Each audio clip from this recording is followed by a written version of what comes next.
Hello, folks. We're joined today by Ashley Blake, a prominent mainstream media journalist. Some of you may recognize him from his time on Midlands Today on the BBC, and more recently and currently he's on Sky News.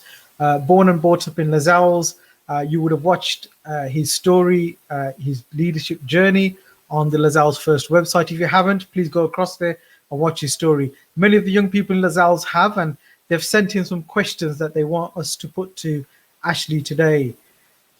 Ashley, thank you for joining us. You're very welcome. Thanks for having me. Brilliant. Let's get cracking on the questions that the young people have put up for you. So, Sure, Ashley, far away. how has Les Owls changed over the time that you've been associated with it? And you've got a long affiliation with the neighbourhood, haven't you? Wow, still have. Yeah, I go to get my hair cut there every single week. It costs about £5, or I think it's gone up to £7 now. But no, you'll find me in Les Owls at least once a week. My sister still lives there in the family home in Church Street. So Les Owls is very much still a part of my life. How has it changed, though, over the years? Wow. Well, I guess I left Les Owls, living in Les Owls, when I was 17. So that's quite a few decades ago now. And to me, it hasn't really changed much. I've seen new houses being built. I've seen new people from outside the area move in. But Les Owls still feels very much a part of the place that I grew up in. And I can't really see much change, apart from where there were parks, there are now houses, and very nice houses. Great. And just to let viewers know, I can vouch for the fact that Ashley has his haircut here in Les Owls because I sometimes bump into him. I'm due a haircut soon and might bump into Ashley in the next few days there. Ashley, Church Street, what are your memories of growing up on Church Street? Oh, wow. Well, when I go and visit my sister who still lives there, the first thing that I see are the amount of cars that are parked there. Now, this is something that I wasn't used to when I was growing up, and anybody that knows me knows I'm a car fanatic.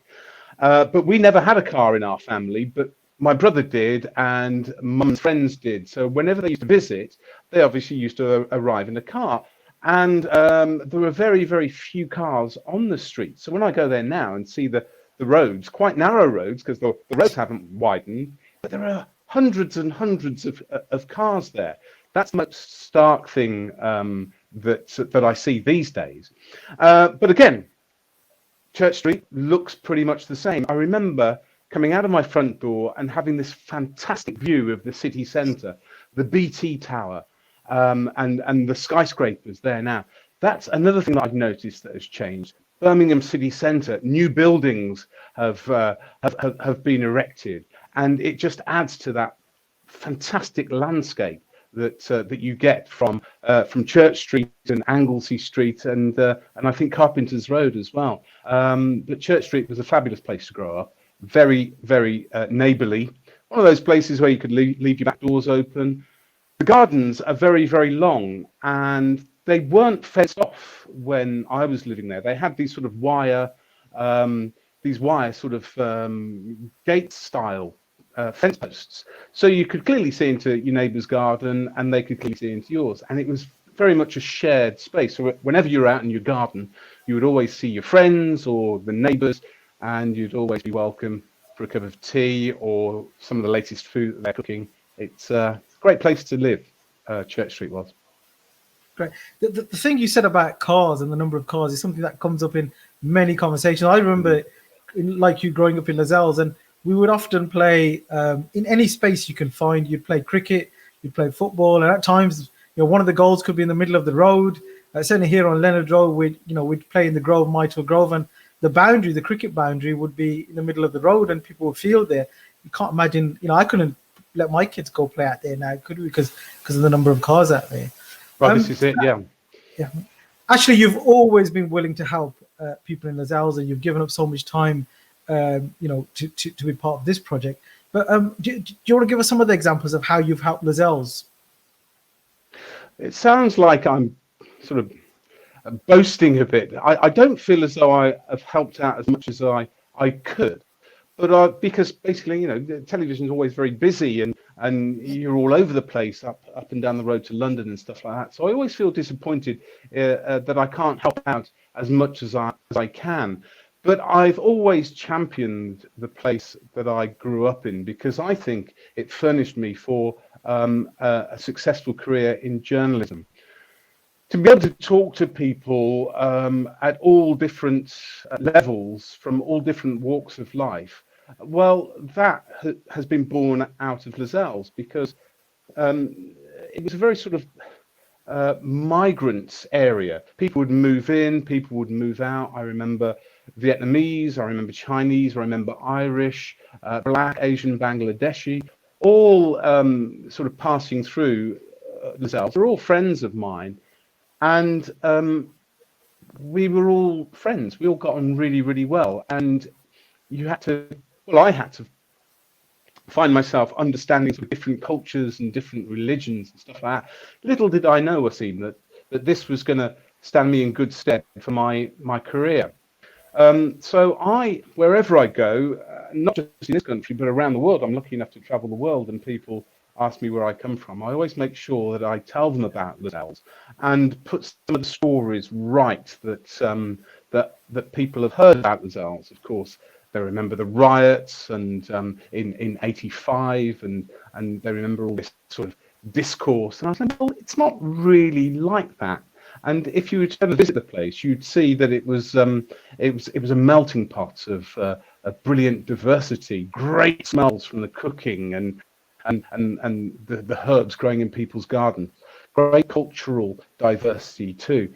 So I make sure that I champion Lascelles wherever I go. And I know you've been kind enough to invite me to a couple of award ceremonies for sort of community organizers and leaders there. And whenever I have been available, I really, really enjoy those nights because it's great to celebrate the people that make Lascelles. It really is. And I wished I could do more. So keep those invites coming, please, Wasim. Thanks. I recall the first time I met you and I was pleasantly surprised, one, that you were from Lascelles, but how proud you were to be from this neighborhood. You've never contemplated, boasting about the fact that you got such strong affinity to this neighborhood, even when when people's perceptions of Lascelles are far from the truth and quite negative. So thank you, and keep flying that flag for Lascelles wherever you go. Ashley, in the original interview, you said that you went to college in your early 20s. How did it feel like going to college at that particular stage? Well, it was bizarre because I had responsibilities. I had a house and I had a young son. He was 3 years of age. Yes, I started early. I had a 3-year-old son at the age of 23. And my job at the time took me away from home quite a lot. And it was one of those jobs that I felt as though I'd gone as far as I possibly could. And it was a great job. I was a steward or a cabin crew member, as they call them nowadays, on the airlines, Britannia Airways. And like I said, I was lucky enough to travel all over the world, serving tea and coffee and chicken and beef and looking after passengers and stuff like that. Fantastic job for a young person. But I always imagined, I couldn't imagine myself being an air steward or cabin crew member at the age of sort of 40 when I was 23. And I was thinking, I could really do with a proper career. But I didn't really know what I wanted to do until a friend of mine, he was a reporter on the Birmingham Evening Mail, as it was called at the time, and he said, "Why don't you become a journalist?" And I was quite reluctant at the time because I didn't really know much about the journalism industry. Easy for me to say, and I really didn't have the confidence to be able to do that. What's a kid like me from Lascelles going to be able to do in the media? I thought, and he took me under his wing, and I shadowed him for a couple of his shifts. And he took me to a couple of police press conferences at Lloyd House, and I was amazed about what was going on. And I saw all these reporters from TV and newspaper journalists, and the police briefing were there, and they were giving details about a particular story, and I became fascinated. It was like watching a sort of a movie or something like that, but I was a part of it. And that really excited me, but I didn't have any sort of formal qualifications. And so I started to look into it and saw that Sutton Coldfield College of Further Education were doing a journalism course and a media studies course. So I didn't think I'd stand the chance of getting on one of these courses because I didn't have any sort of yearning or any sort of paper qualifications in that sort of area. But I applied and I was accepted. And the moment I stepped onto that course, I took to it like a duck to water. It was really meant for me. It was difficult at the time because, as I said, I had a mortgage and I had a young son to look after. I had a young family to look after. But I took part-time jobs in bars in the city centre, that was during the evening. And during the daytime, I was studying journalism and media studies. So we managed to scrape by for a couple of years. It was hard work, but my God, it was well worth doing. So actually, tell us about your first day on television. How did you feel? What were your emotions? Were you nervous? Wow. Well, I was extremely nervous. Of course, I didn't just fall out of college and fall straight into a television job. It took quite a while of banging on doors and sending off CVs, and I had the door shut in my face hundreds and hundreds of times. But it was something that I was destined to do. It was something that I felt that I was never going to give up on until I got a break. So I did. I kept on going, and it took me for a proper big break with ITV in London. It took 6 years from the time I left college to the time I got that proper job with ITV in London, reporting on London Tonight. And I remember the first day I was nervous as a nervous thing. It was shocking. It was a live that I had to do. Mary Nightingale was in the studio along with Alison Stewart, and I was somewhere in Regent Street, and it was something to do with London Fashion Week, and it was live. And so I wear an earpiece, and I'm waiting for the count in my ear, and my heart felt as though it was going to jump out of my chest. It was beating that much, but the adrenaline just got me through it. On air, you're only ever on air live for about 2 minutes at London Tonight, but my goodness, it felt like half an hour. But it went well, I'm pleased to say, and I did not come down from that buzz for quite a number of days afterwards, I can tell you. You do get a huge buzz of doing live TV. I think it's one of my main strengths. Today, I absolutely love it, and the thought of going back to that first live report in London for the main sort of 6 o'clock news it's a grounder. It really grounds you, and you think, wow, how on earth did you do it? But it was scary, but it's always good to do things at least once a day that scare you.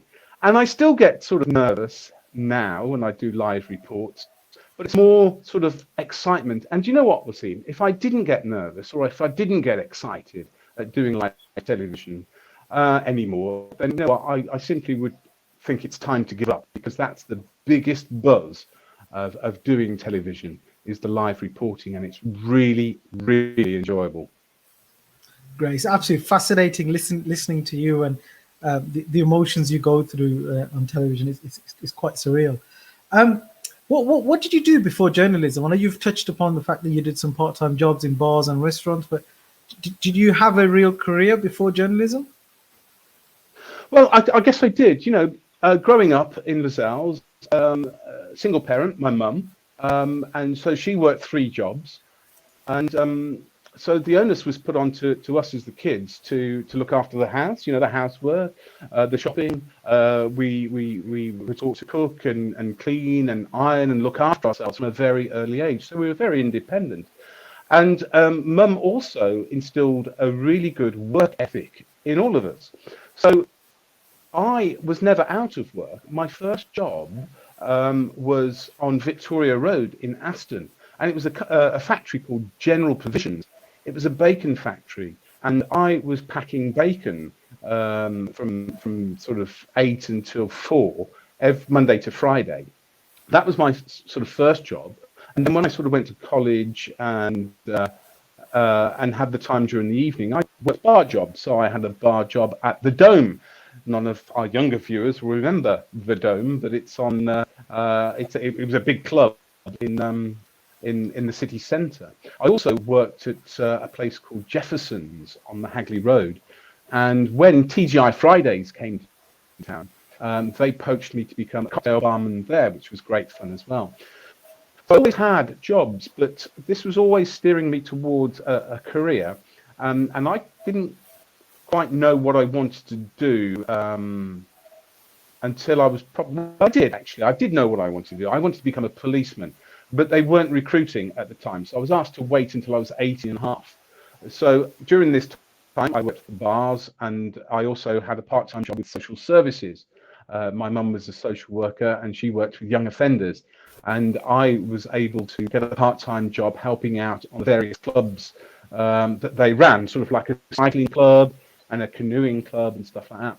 And I was able to help out on those. So I had a number of jobs, but career-wise, my first proper paid job was in truck rental for Ryder Truck Rental out of Whitton, and I did that for a few years. And then I had this yearning to travel the world, so that's when I applied to the airline industry to become an air steward, or what they call cabin crew nowadays. And that was a fantastic job, because imagine this, getting paid to fly around the world. I could not believe it. But sure enough, that's what I was doing. For Britannia Airways, first of all, out of Birmingham. And then I joined Excalibur Airways, that was flying out of Gatwick. And then I come back to Birmingham to fly for British Airways out of Birmingham. And Wasim, I remember my very, very first long-haul flight. It was to Orlando in Florida. And wow. Because of the time difference, we were sat around the pool after the flight, after we'd showered and changed, and we met down by the pool, and I was supping on a strawberry daiquiri with the sun blazing down on me, surrounded by people enjoying the sunshine at this pool, and I sat back on my sun lounger, and I thought, my goodness, I'm getting paid for this. What a fantastic job. Sounds amazing. Wow. I think the key thing that comes across is you're a hardworking man who's always, wanted to work, earn a good living for yourself and your families. And I guess having those extra responsibilities from a young age have really kind of kept you focused on doing that. Final couple of questions. That's right, yeah. Final couple of questions, Ashley. We can go on for a long time because this is fascinating, one of the best interviews I've ever done, but we've got to wrap up soon. So a question from the young people is, how can we help Lozells tackling pollution?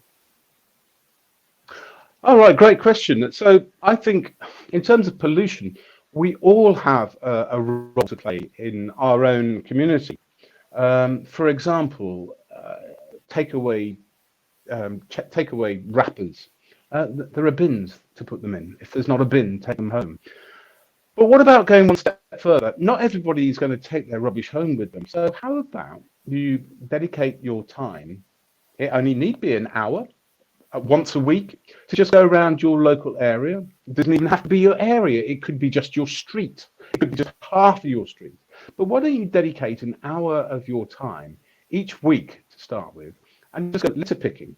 Why not do that? Take a big bin liner and just pick up as much rubbish as you can see between your front door, for example, and your mate's front door, 200 yards down the road, and make it your project. And the reason I say that, Wasim, is because remember when I said earlier in the interview, Mum was out working 3 jobs, so it was up to us to keep the house clean and the garden clean. But it didn't mean just the house; it meant the front as well. The pavement outside, the road outside our house. We had to sweep that up. Sometimes we had to bleach and scrub the step and the pavements outside.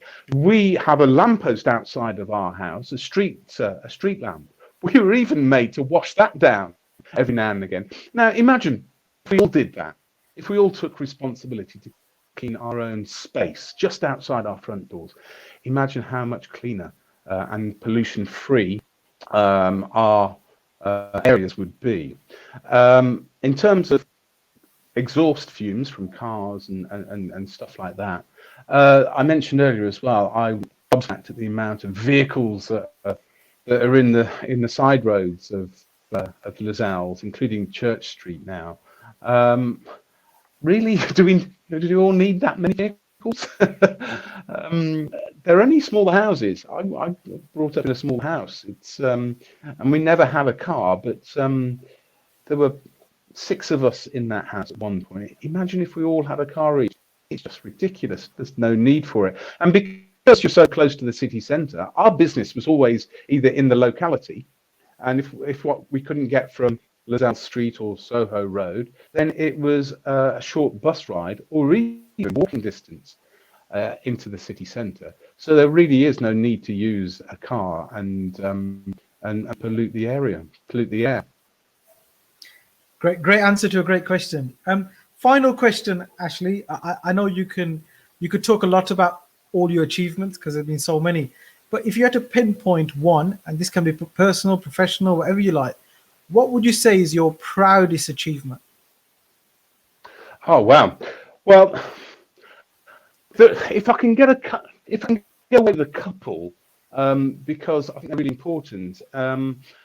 I joined the BBC when I was in London. I first joined BBC Breakfast News in London, and I was there for a year before I joined BBC Midlands Today, and that was at Pebble Mill. Now, again, our young viewers watching this will not remember Pebble Mill, but you and I have fond memories of it. And I grew up watching Children in Need, for example, that came from Pebble Mill. In fact, I used to go and visit Pebble Mill Road, where you could be part of a live broadcast, and you'd hope to get a glimpse of the presenters or Pudsey Bear. But the building itself, Pebble Mill, was a great broadcasting centre for the Midlands. It was a network centre, which meant all the big shows came from Pebble Mill, from Birmingham.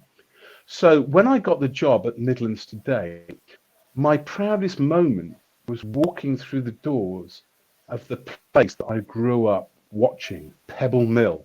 And now I'm part of it. I'm walking through the corridors, walking into the studios, walking into the canteen, seeing, everything I'd grown up with. And now I'm a part of it. That to me was a dream come true. So I suppose that was my number one proudest moment. And of course, my mum got to see it as well. Great. Actually, this has been brilliant. I've really enjoyed posing these questions on behalf of the children here in Lozells. And I know you'll be more than happy to answer any future such questions too. We can interview you again. And maybe once we're through this pandemic, we can get you into the local schools, as we've done previously with you, to meet some of the children and take their questions firsthand. Thank you, Ashley, for your time. Brilliant. Thanks very much for having me, Wasim. Thank you so much. Really appreciate it. And give me a shout anytime you need me to sing from the hills about Lozells. I'm happy to do that. It's a great place. Thank you, Ashley. So that was Ashley Blake, a journalist made in Lozells, who's incredibly proud of Lozells, who shouts wherever he goes from the top of his voice about how fascinating this neighborhood is. Please keep watching our videos. If you've got any further questions and clarifications or any comments about the interviews, do drop us an email. We're more than happy to respond to them. Thank you and have a good day.